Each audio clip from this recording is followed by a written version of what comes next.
Hey everyone, welcome back. Today, we're breaking down something super important in electrical engineering, Kirchhoff's voltage law, or KVL, and how it works in AC circuits. Let's start with the basics. KVL says that if you go all the way around a closed loop in a circuit, the total voltage gains and drops always add up to zero.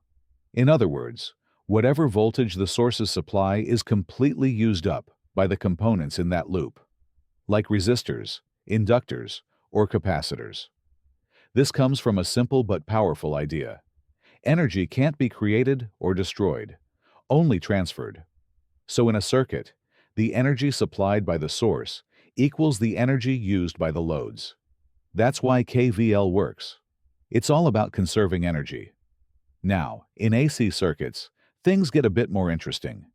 Here, voltages and currents are constantly changing direction and size.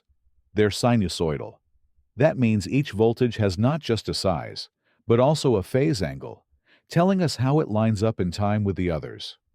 When we apply KVL in an AC circuit, we still add up all the voltages around the loop. But now we treat them as phasors, which means we add them like vectors, not just simple numbers. Here's how each component behaves. In a resistor, voltage and current move in step. They're in phase. In an inductor, the voltage leads the current by 90 degrees.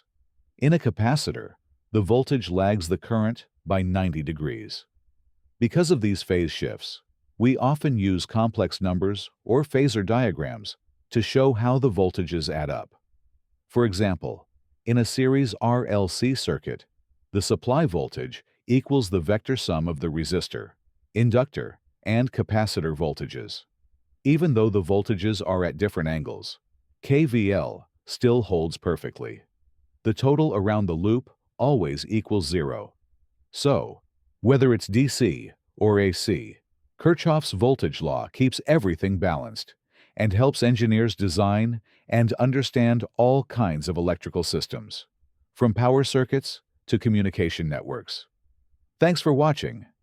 If you found this helpful, give it a like and follow for more quick physics and engineering explainers.